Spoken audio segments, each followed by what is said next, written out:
নমস্কার। আজ শোনাব মানিক বন্দ্যোপাধ্যায়ের হারানের নাত জামাই। শুরু করছি আজকের গল্প হারানের নাত জামাই। মাঝরাতে পুলিশ গায়ে হানা দিল, সঙ্গে জোরদার চণ্ডী ঘোষের লোক কানাই ও শ্রীপতি এবং কয়েকজন লেঠেল। কনকনে শীতের রাত বিরাম বিশ্রাম ছেঁটে ফেলে ঊর্ধ্বশ্বাসে 3টি দিনরাত্রি একটানা ধান কাটার পরিশ্রমে পুরুষেরা অচেতন হয়ে ঘুমোচ্ছিল। পালা করে জেগে ঘরে ঘরে ঘাঁটি আগলে পাহারা দিচ্ছিল মেয়েরা। শাঁখ আর উলুধ্বনিতে আকস্মিক আবির্ভাব জানাজানি হয়ে গিয়েছিল গ্রামের কাছাকাছি পুলিশের আবির্ভাবের।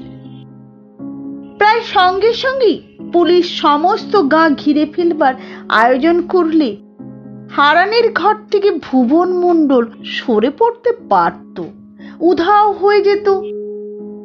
গাঁ শুদ্ধ লোক যাকে আড়াল করে রাখতে চায় হঠাৎ হানা দিয়েও হয়তো পুলিশ সহজে তার পাত্তা পায় না। 1.5 মাস চেষ্টা করেও পারেনি। ভুবন এ গাঁ ও গাঁ করে বেড়াচ্ছে যখন খুশি, কিন্তু গ্রাম ঘেরবার আটঘাট বেঁধে বসবার কোনো চেষ্টাই পুলিশ আজ করল না। শটাঙ্গে ঘিরে ফেলল ছোট হাঁসতলা পাড়াটুকুর কখানা ঘর, যার মধ্যে একটি ঘর হারানের। বোঝা গেল আটঘাট আগে থেকেই বাঁধাই ছিল। ভেতরের খবর পেয়ে এসেছে পুলিশ। খবর পেয়ে এসেছে মানে খবর দিয়েছে এ গাঁয়েরই কেউ। আজ বিকালে ভুবন পা দিয়েছে গ্রামে। হঠাৎ সন্ধ্যার পরে তাকে অতিথি করে ঘরে নিয়ে গেছে হারানের মেয়ে ময়নার মা।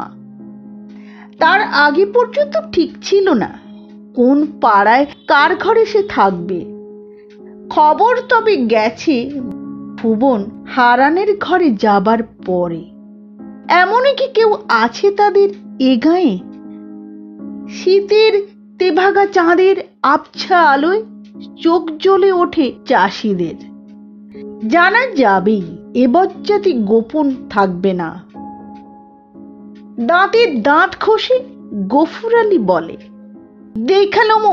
দেখালুমু কোন হালা পিঁপড়ার পাখা উঠছে, দেখালুমু। ভুবন মণ্ডলকে তারা নিয়ে যেতে দেবে না শালিগঞ্জ গাঁ থেকে। গায়ে গায়ে ঘুরছে ভুবন এতদিন গ্রেপ্তারি ওয়ারেন্টকে কলা দেখিয়ে। কোনো গাঁয়ে সে ধরা পড়েনি। শালিগঞ্জ থেকে তাকে পুলিশ নিয়ে যাবে, তাদের গায়ের কলঙ্ক তারা সইবে না। ধান দেবে না বলে কবুল করেছে জান, সে জানটা দেবে এই আপন জনটার জন্যে। শীতে আর ঘুমে অবশ প্রায় দেহগুলি চাঙা হয়ে ওঠে। লাঠি সড়কি দা কুড়ুল বাগিয়ে চাষিরা দল বাঁধতে থাকে। শালিগঞ্জে মাঝরাতে আজ দেখা দেয় সাংঘাতিক সম্ভাবনা। গোটা আষ্টিক মশাল পুলিশ সঙ্গে এনেছিল। 3-4টে টর্চ হাঁসখালি পাড়া ঘিরতে ঘিরতে দপ দপ করে মশালগুলি তারা জেলে নেয়। দেখা যায় সব সশস্ত্র পুলিশ। কানাই ও শ্রীপতির হাতেও দেখি বন্দুক। পাড়াটা চিনলেও কানাই বা শ্রীপতি হারানের বাড়িটা ঠিক চিনত না। সামনে রাখালের ঘর পেয়ে ঝাঁপ ভেঙে তাকে বাইরে আনিয়ে রিডিং পার্টির নায়ক মন্মথকে তাই জিজ্ঞাসা করতে হয় হারান দাসের কোন বাড়ি। তার পাশের বাড়ির হারান ছাড়াও যেন কয়েক গন্ডা হারান আছে গায়ে।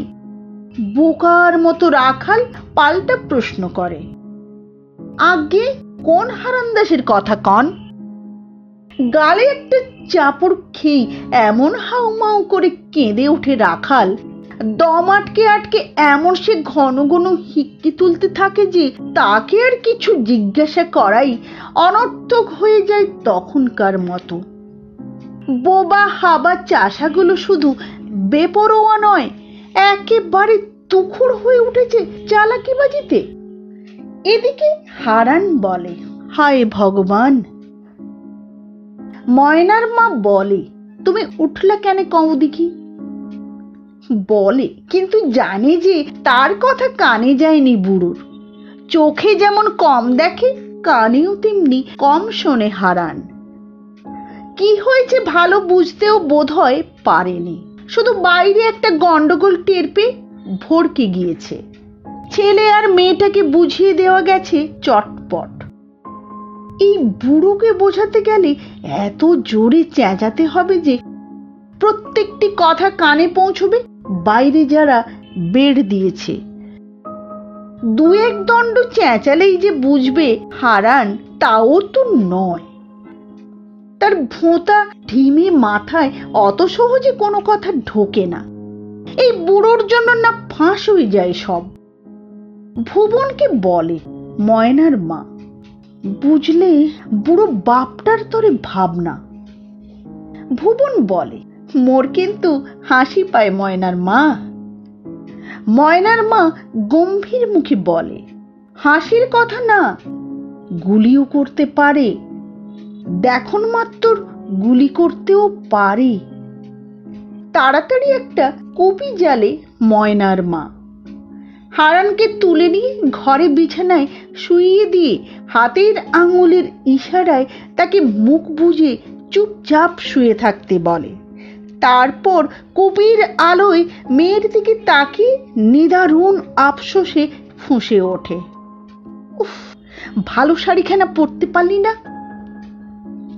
ময়না বলে, বলছোটা কি? ময়নার মা নিজেই টিনের তোরঙ্গের ডালাটা প্রায় মুচড়ে ভেঙে তাঁতের রঙিন শাড়িখানা বার করে।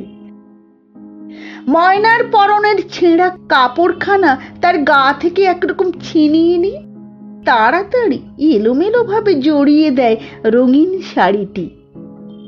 বলে, ঘোমটা দিবি, লাজ দেখাবি কেমন, জামাইয়ের কাছে যেমন দেখাস। ভুবনকে বলে, ভালো কথা শোনেন, আপনার নাম হইল জগমোহন, বাপের নাম সাতকড়ি, বাড়ি হাতিপাড়া, থানা গৌরপুর। নতুন এক কোলাহল কানে আসে ময়নার মার। কান খাড়া করে সে শোনে। কুপির আলোতেও টের পাওয়া যায় পৌর বয়সের শুরুতেই তার মুখখানাতে দুঃখ দুর্দশার ছাপ ও রেখা কি রুক্ষতা ও কাঠিন্য এনে দিয়েছে। ধুতি পরা বিধবার বেশ আর কদম ছাটা চুল চেহারায় এনে দিয়েছে পুরুষালী ভাব।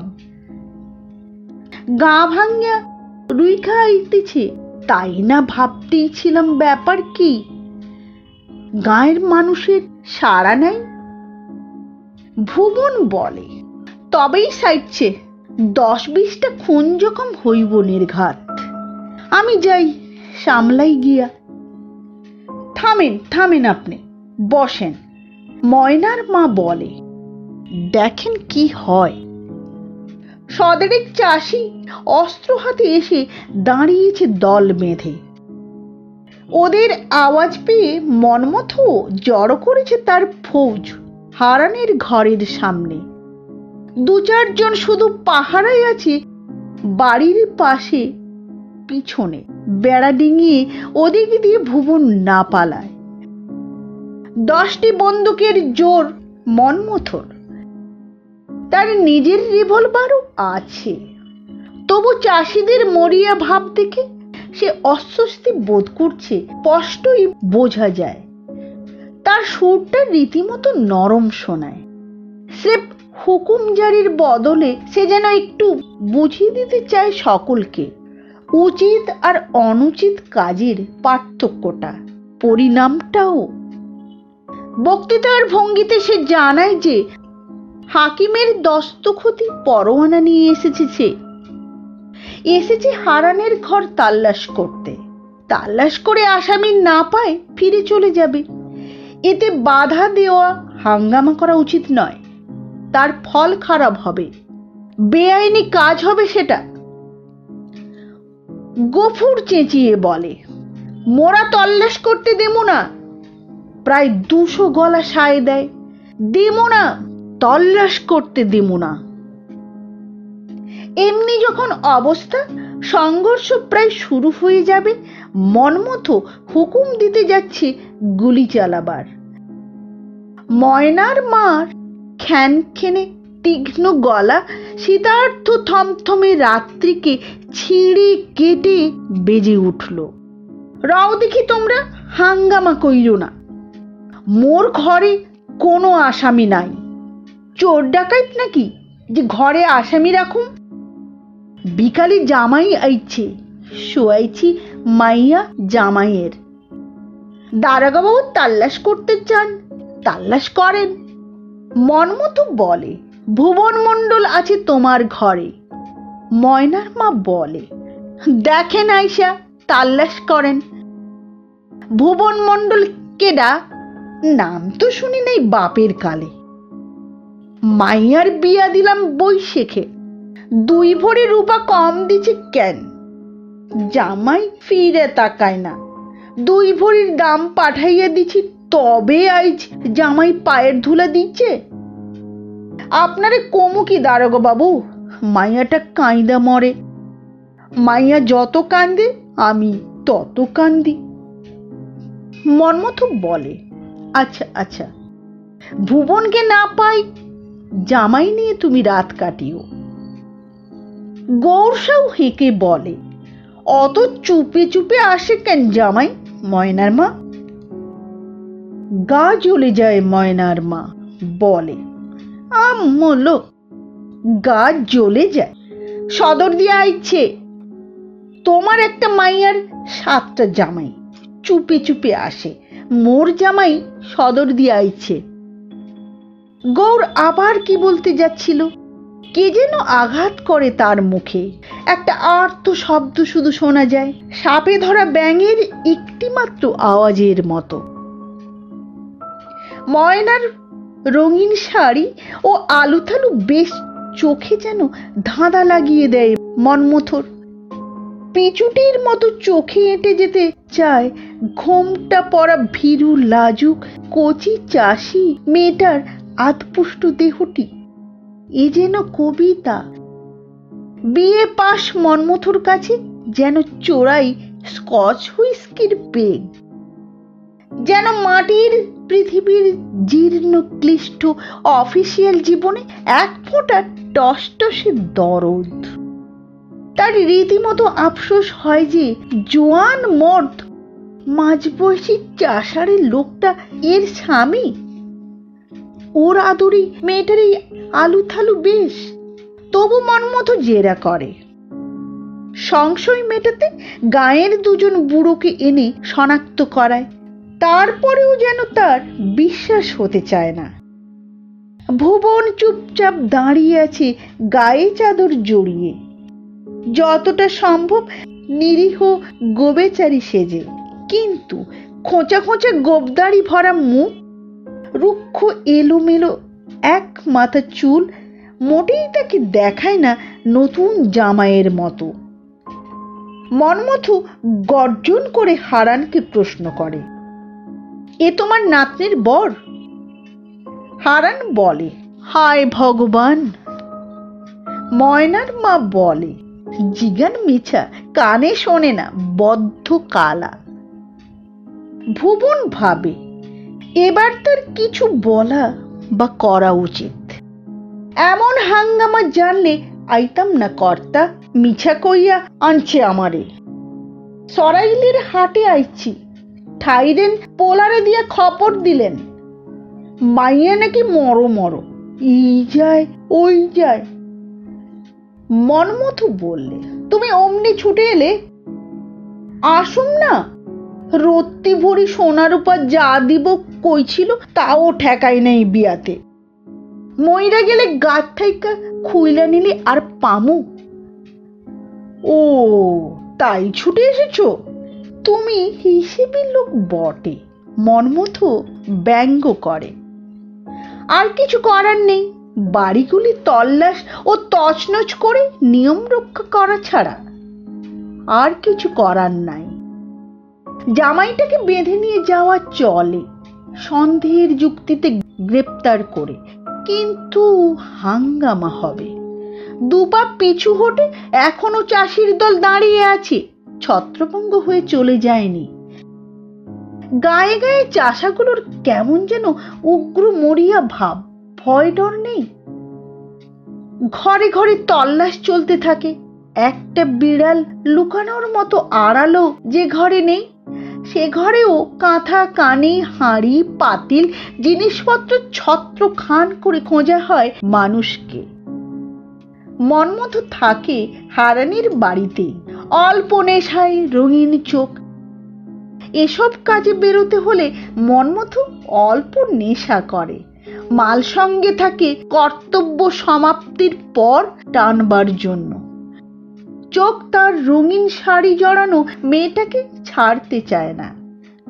কুড়িয়ে কুড়িয়ে তাকায় ময়নার ২০-২২ বছরের জোয়ান ভাইটা, উসখুস করে ক্রমাগত। ভুবনের চোখ জ্বলে ওঠে থেকে থেকে। ময়নার মা টের পায়, একটু যদি বাড়াবাড়ি করে মনমথ, আর রক্ষা থাকবে না। মেয়েটাকে বলে ময়নার মা, শীতে কাঁপুনি ধরেছে, শোনা গিয়া বাছা, যা তুমিও শুইয়া পড়ো বাবা। আপনি অনুমতি দেন দারোগা বাবু, জামাই শুইয়া পড়ুক। কত মানত কইরা মাথা কপাল কুইটা আনছি জামাইরে।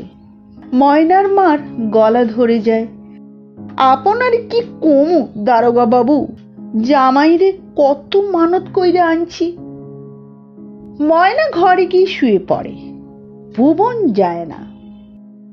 আরো দুবার ময়নার মা সস্নেহী সাদর অনুরোধ জানায় তাকে, তবু ভুবনকে ইতস্তত করতে দেখে বিরক্ত হয়ে জোর দিয়ে বলে, গুরুজনের কথা শোনো বাবা, শো গিয়া। খাড়াইয়া খাড়াইয়া করবা কি, ঝাঁপ বাঁধ কইরা শো।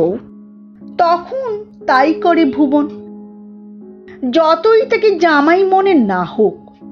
এরপর না মেনে কি আর চলে যে সে জামাই নয়।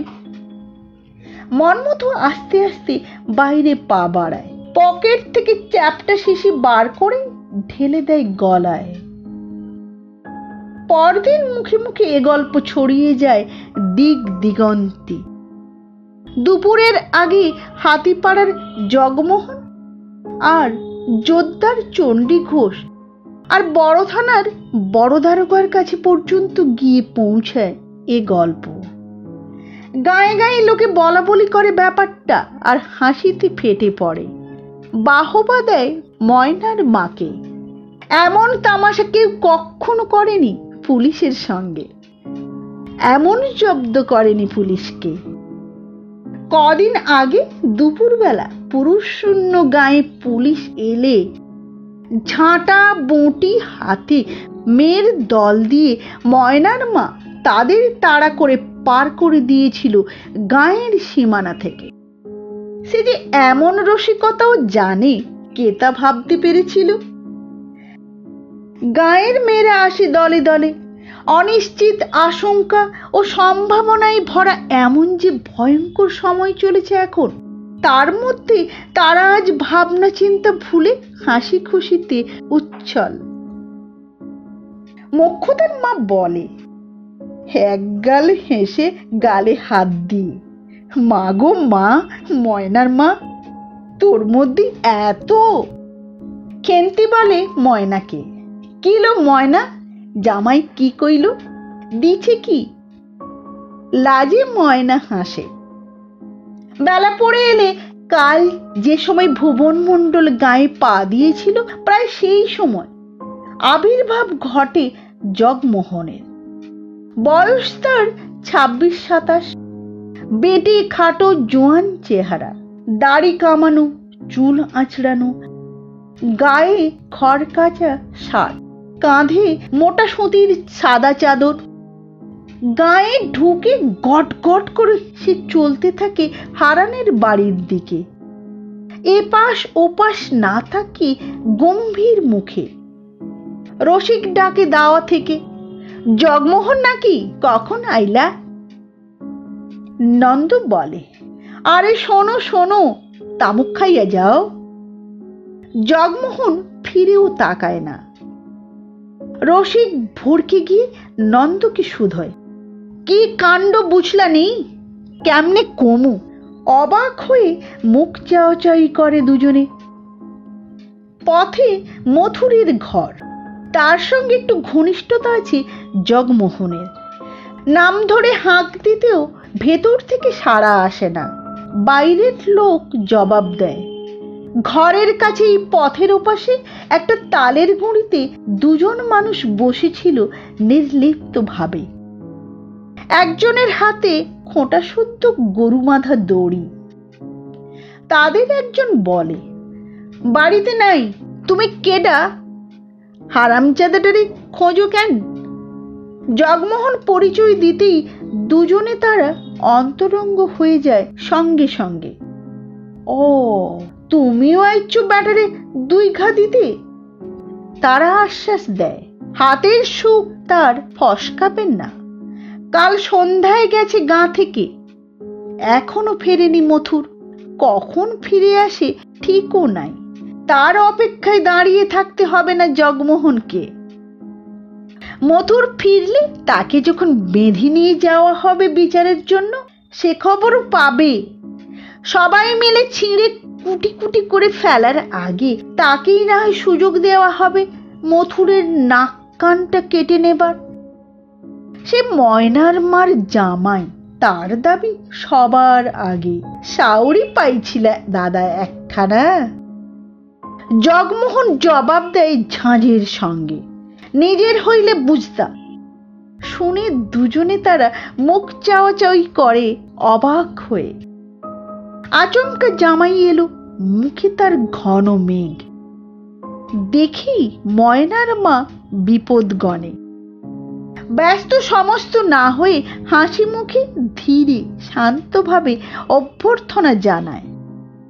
তার যেন আশা ছিল, জানা ছিল এ সময় এমনিভাবে জামাই আসবে, এটা অঘটন নয়।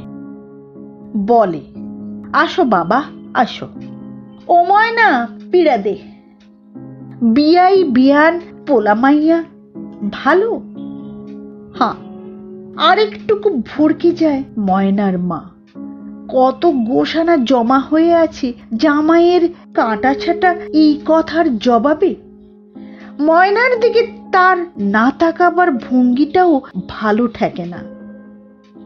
পরন্ত রোদে লাউ মাচার সাদা ফুলের শোভা ছাড়া আর কিছুই যেন চোখ চেয়ে দেখবে না শ্বশুর বাড়ির পণ করেছে জগমোহন। লক্ষণ খারাপ। ঘর থেকে কাঁপা কাঁপা গলায় হারান হাঁকে, আসে নাই হারামজাদা, আজও আসে নাই। হায় ভগবান! নাতিরে খোঁজে। ময়নার মা জগমোহনকে জানায়। ময়নার মা প্রত্যাশা করে যে নাতিকে হারান সকাল থেকে কেন দেখে না, কি হয়েছে হারানের নাতির। ময়নার ভাইয়ের কি হয়েছে জানতে চাইবে জগমোহন, কিন্তু কোনো খবর জানতেই এতটুকু কৌতূহল দেখা যায় না তার। দাঁড়াইয়া রইলা কেন, বসো বাবা বসো। জগমোহন বসে। ময়নার পাতা পিড়ি সে ছোঁয় না, দাওয়ার খুঁটিতে ঠেস দিয়ে উবু হয়ে বসে। মুখ হাত ধুইয়া নিতে পারতা বাবা। না, এক্ষুনি চলে যামু। একটা কথা শুই না আইলাম, মিছা না খাঁটি জিগাইয়া চইলা যামু। মাইয়া নাকি কার লগে শুইছিল কাল রাইতে? শুইছিল? ময়নার মার চমক লাগে। মোর লগে শোয় মাইয়া? মোর লগে শুইছিল? কার লগে শুইব? জগমোহন বলে, ব্রহ্মাণ্ডের মানুষের জানছে কার লগে শুইছিল। চোখে দেখা গেছে দুয়ারে ঝাঁপ দিয়া কার লগে শুইছিল। তারপরে বেঁধে যায় শাশুড়ি জামাইয়ে। প্রথমে ময়নার মা ঠান্ডা মাথায় নরম কথায় ব্যাপারটা বুঝিয়ে দিতে চেষ্টা করে, কিন্তু জগমোহনের ওই এক গুঁ। ময়নার মাও শেষে গরম হয়ে ওঠে, বলে, তুমি নিজে মন্দ, অন্যের তাই মন্দ ভাবো। উঠানে মানুষের গাদা, আমি খাড়া সামনে, এক দণ্ড ঝাপটা দিচ্ছি কিনা দিচ্ছি, তুমি দোষ ধরলা, অন্যে তো কয় না। জগমোহন বলে, অন্যের কি, অন্যের বউ হলে কইতো। বড় ছোট মন তোমার বাবা, আজি মন্ডলের নামে এমন কথা কইলা, তাইল কইবা জোয়ান ভাইয়ের লোকে কেন কথা কয়। জগমোহন বলে, কন উচিত, ও মাইয়া সব পারে। কন উচিত, ও মাইয়া সব পারে। শুধু গরম কথা নয়, ময়নার মা গলা ছেড়ে উদ্ধার করতে আরম্ভ করে জগমোহনের 14 পুরুষ। ময়না কাঁদে ফুপিয়ে ফুপিয়ে। ছুটে আসে পাড়া বেড়ানি, নিন্দা ছড়ানি নিতাই পালের বউ আর প্রতিবেশী কয়েকজন স্ত্রীলোক। নিতাই পালের বউ শোধায়, মাইয়া কাঁদে কেন? তাদের দেখে সম্বিত ফিরে পায় ময়নার মা, ফস করে ওঠে, কান্দে কেন? ভাইটারে ধরিয়া নিচ্ছে, কাঁদবো না? জামাই বুঝি আইছে খবর পাইয়া? শুনবা বাছা, শুনবা, বইতে দাও, এখন বইতে দাও, জিরাইতে দাও বাবারে। ময়নার মার বিরক্তি দেখে ধীরে ধীরে অনিচ্ছুক পদে মেয়েরা ফিরে যায়। তাকে ঘাঁটাবার সাহস কারও নেই। ময়নার মা মেয়েকে ধমক দেয়, কাঁদিস না, বাপের নিয়ে ঘরে গেছিলি, বেশ করছিলি, কাঁদিস কেন? জগমোহন ব্যঙ্গ করে বলে, বাপ নাকি? বাপ না, মন্ডল 10টা গায়ের বাপ। খালি জন্ম দিলেই বাপ হয় না, অন্ন দিলেও হয়। মন্ডল আমাকে অন্ন দিচ্ছে, আমাকে বুঝাইছে, সাহস দিচ্ছে, একসাথ করছে, ধান কাটাইছে, না তো চণ্ডী ঘোষ নিত বেবাক ধান। তোমারে কই যোগ্য, হাতে ধইরা কই, বুইছা দেখো, মিছা গোসা কইল না। জগমোহন বলে, বুইছা কাম নাই, এখন আমি যাই। ময়নার মা বলে, জামাই আইলা চইলা গেলা, মানুষে কি কইব? জগমোহন বলে, জামাইয়ের অভাব কি, মাইয়া আছে, কত জামাই জুটবো। বেলা শেষ হতে না হতে ঘনিয়ে এসেছে শীতের সন্ধ্যা, অল্প অল্প কুয়াশাও নেমেছে। ঘুঁটের ধোঁয়া ও গন্ধে নিশ্চল বাতাস ভারী। যাই বলেই যে গা তোলে জগমোহন তা নয়, ময়নার মারও তা জানা আছে যে শুধু শাশুড়ির সঙ্গে ঝগড়া করে যাই বলেই জামাই গটগট করে বেরিয়ে যাবে না। ময়নার সাথে বোঝাপড়া, ময়নাকে কাঁদানো এখনো তার বাকি আছে। যদি যায় জামাই, মেয়েটাকে নাকের জলে চোখের জলে এক করিয়ে তারপর যাবে। আর কথা বলে না ময়নার মা, আস্তে আস্তে উঠে বেরিয়ে যায় বাড়ি থেকে। ঘরে কিছু নাই, মোয়ামুড়ি কিছু জোগাড় করতে হবে। খাক না খাক, সামনে ধরে দিতেই তো হবে জামাইয়ের। চোখ মুছে নাক ছেড়ে ময়না বলে, ভয়ে ভয়ে ঘরে আইসো। জগমোহন বলে, শুইছিল তো? ময়না বলে, মা কালীর দিব্যি, শুই নাই। মার কনে খালি ঝাঁপটা দিছিলাম, বাঁশটাও লাগাই নাই। জগমোহন বলে, ঝাঁপ দিছিলা, শোও নাই? বেউলা সতী, তোমার লগে আজ থেকে শেষ। ময়না আরো কাঁদে। ঘর থেকে হারান কাঁপা গলায় হাঁকে, আসে নাই, ছোড়া আসে নাই। হায় ভগবান! থেমে থেমে এক একটা কথা বলে যায় জগমোহন। না থেমে অবিরাম কেঁদে চলে ময়না, যতক্ষণ না কান্নাটা একঘেয়ে লাগে জগমোহনের। মুড়ি মোয়া জোগাড় করে পাড়া ঘুরে ময়নার মা যখন ফিরে আসে, ময়না তখনও চাপা সুরে ডুগরে ডুগরে কাঁদছে। বেড়ার বাইরে সুপারি গাছটা ধরে দাঁড়িয়ে থাকে ময়নার মা। সারা দিন পরে এখন তার দুচোখ জলে ভরে যায়। জোরদারের সাথে দারোগা পুলিশের সাথে লড়াই করা চলে, অবুঝ পাষণ্ড জামাইয়ের সাথে লড়াই নেই। আপন মনে আবার হাঁকে হারান। আসে নাই, মোর মরণটা আসে নাই, আসে নাই, হায় ভগবান। জগমোহন চুপ করেছিল। এতক্ষণ পরে হঠাৎ সে জিজ্ঞাসা করে শালার খবর। উয়ারে ধরছে কেন? ময়নার কান্না থিতিয়ে এসেছিল। সে বলে, মণ্ডল খুড়ার লগে গোদলপাড়া গেছিল, ফিরতি পথে একা পাইয়া ধরছে। কেন ধরছে? কাইল জব্দ হয়েছে যে, সেই রাগে বুঝি। বসে বসে কিভাবে জগমোহন আর কাঁদায় না ময়নাকে। ময়নার মা ভেতরে আসে, কাশিতে মুড়ি আর মোয়া খেতে দেয় জামাইকে। বলে, মাথা খাও বাবা, দুটি মুখে দাও। আবার বলে, রাত কইরে কেন যাইবা বাবা, আজ থাইকা যাও। জগমোহন বলে, থাকনের জো নাই, মা দিব্যি দিছে। থাইকা যাও বাবা, আজ থাইকা যাও।